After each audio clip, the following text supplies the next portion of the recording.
Now, you know, the other thing with installing the faucet, we've got to install this pump, right? This hand liquid soap dispenser, let's say.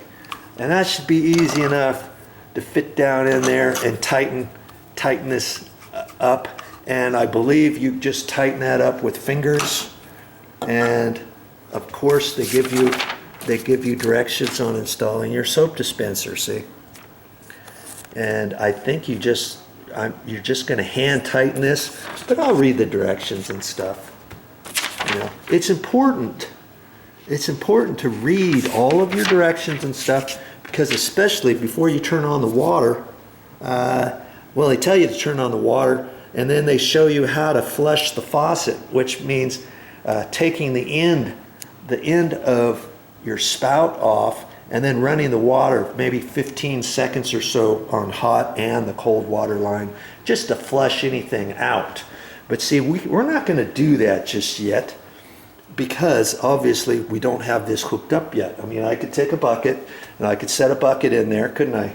I could set one of my 5-gallon buckets over here, and I could turn the water on and flush it out that way. But you can do that last, because on the end of this you got a little aerator. Okay, so if you happen to have anything in your line when you turn your water lines back on, you could plug this aerator up, and then you're going to have to kind of pull that apart to clean that out.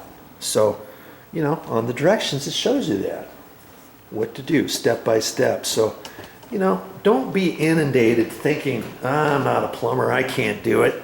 I mean, the hardest part of this whole project might be taking your old faucet off.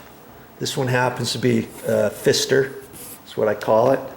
And they got different ones at the store. You just get whatever one you want, and most of them are kind of set up like this. Obviously, every single one is slightly different, so you got to read those directions, okay? But you know, if you have an old faucet, and if that faucet is 15, 20, 25 years old, that could be the hardest part to your entire project, is getting your water supply line valves shut off all the way, and to get your rusty nuts off up underneath there. And you're like, how am I going to get this thing off? I can't even get anything up there. I'm using one of those wrenches like Joe was showing me, and it's just twisting up there. I can't reach it. You might have to use a pair of vice grips.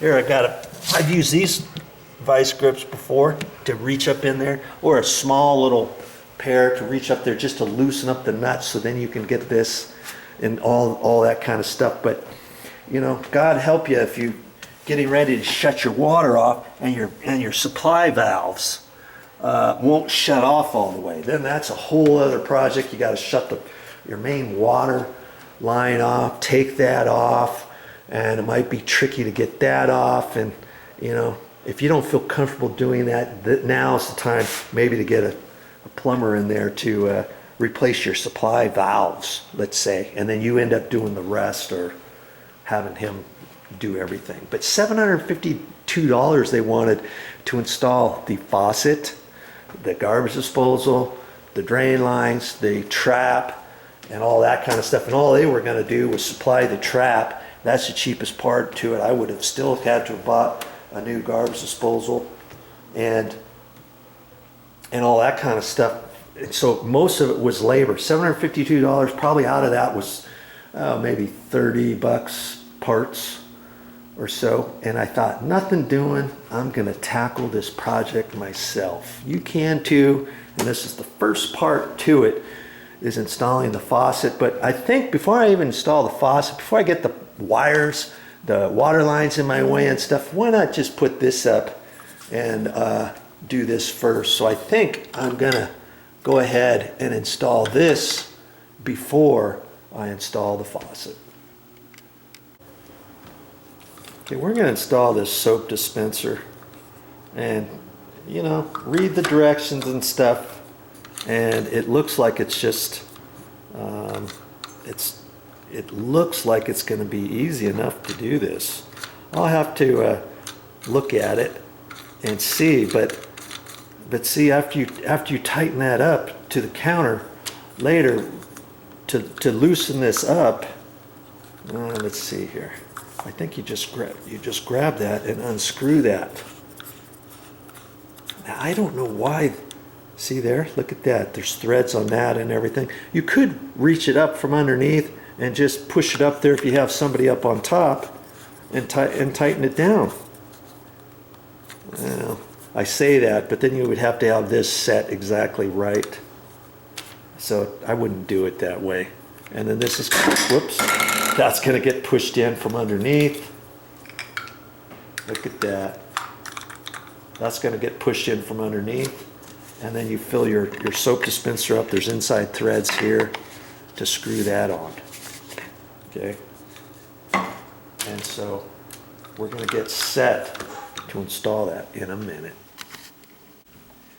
Now just look at the directions and stuff. Here, this happens to have a little washer goodie on there, and that's gonna install.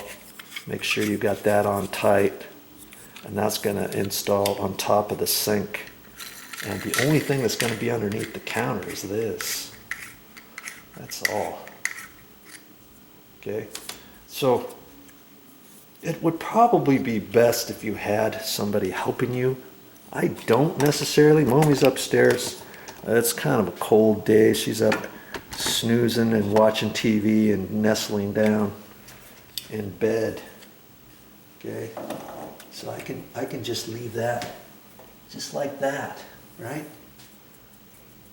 And I'll reach underneath there and get that on there and get it on tight, and it looks like wherever I get it, it's going to be fine. And then I can push this down from up above here, and I've got to hook that on there. Okay, and then I would push that.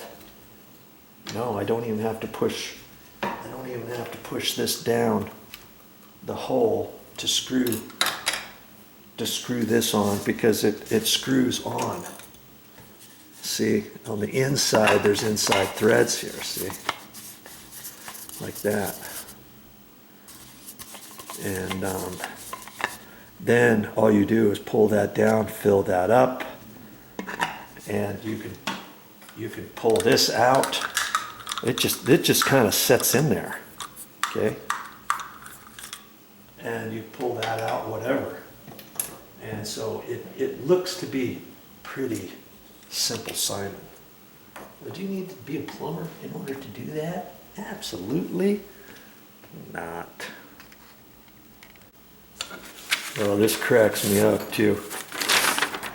See, once you get that part attached, you know, there, and screw the bottle on, you could put your liquid soap right down there. Just pull the handle out of there and fill it up. The only problem with that is you don't know when it's full, and so, you know, but it would prevent you from having to get underneath the sink, because normally when I see this almost empty, or it's empty and needs to be replaced, I'd get down there and undo this. Then I can fill this whole thing up with soap wash, hand wash, or in our case, we're going to put the blue soap. What is it? Dove. I want to say Dove. It's not Dove. It's that other one. Whatever it is, for washing dishes and for washing hands. I'll fill it up with this and then reach down there and screw it on. But I found it interesting that you could do it from here if you wanted.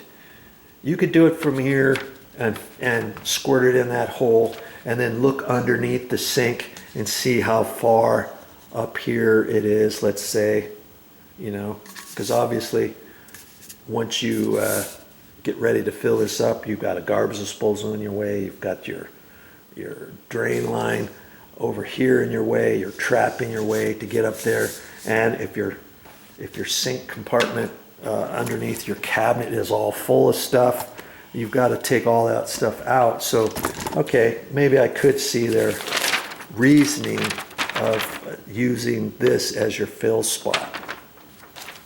Okay, all right, enough of that.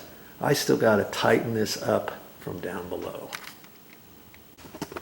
Now here's something else too. If you noticed on this particular sink cabinet, there's a stile right here, and so there's only 2 door openings here, and I've got to squeeze in either or. This door I can leave open and it's not going to hurt anything, but I went ahead and took this one out because I don't want to spring it, break it, bend the hinge brackets or anything like that beforehand. I've got everything cleaned out obviously underneath the sink. Be ready, and I've got a knee pad here. I put 2 layers of cardboard material on the floor, and I only did that because we're redoing this entire area. We've got the stove coming in. They still have to replace the microwave.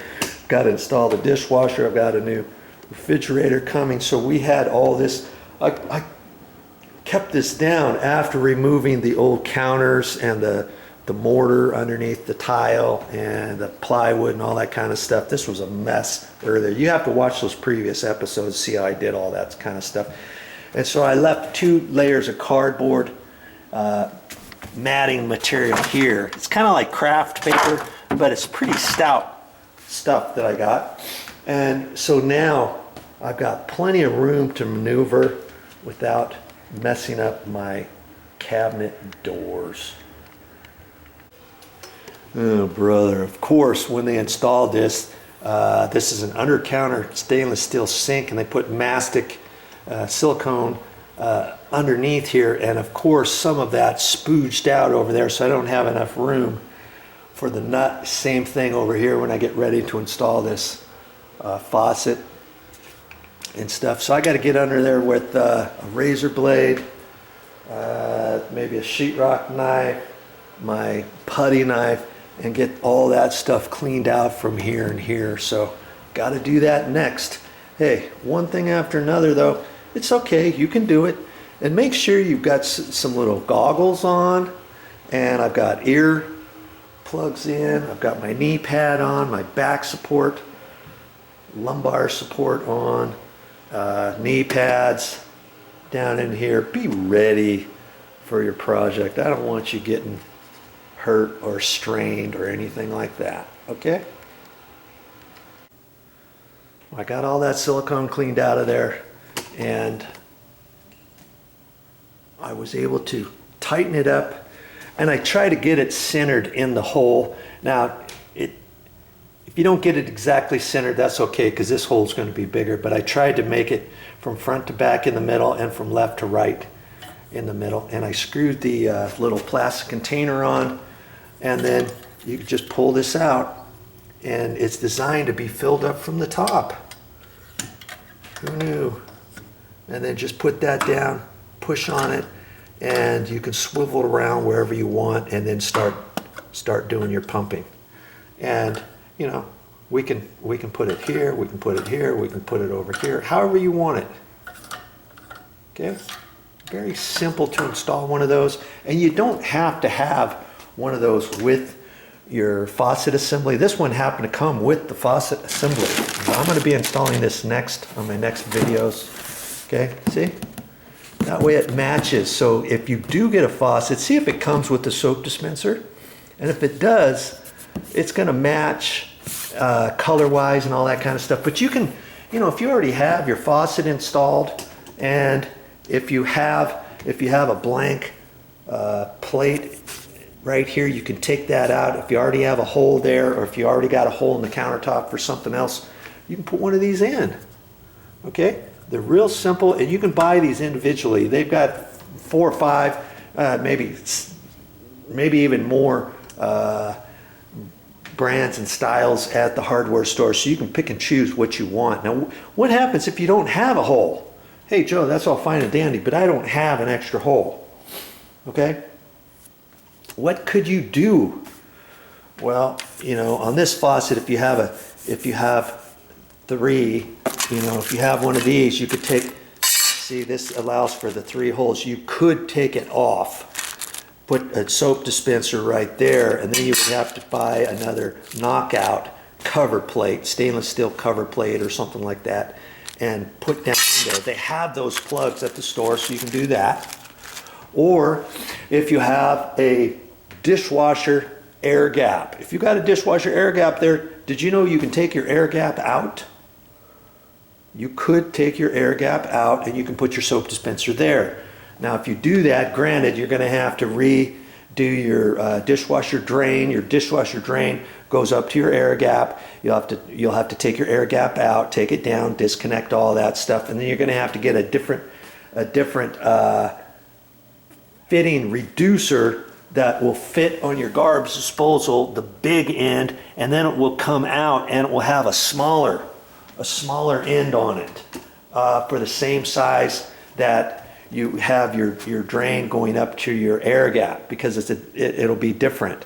Then you'll loop your air gap up high underneath your counter and then back down to your garbage disposal. Did you know you can do that and not have your air gap, not have an actual air gap on the counter? Then you would have enough room to put one of these soap dispensers in, right? So think about that if you want to install one of those and if you don't have a hole. All right, I guess I can mark that off my list. Well, that's all I got for this time. But I'll be back with more videos. And what am I going to talk about next time? Well, I believe it's going to be how to install a sink faucet for your kitchen sink faucet, and here's the one I'm going to be installing. That's going to be coming up next, so if you want to watch that, stick around.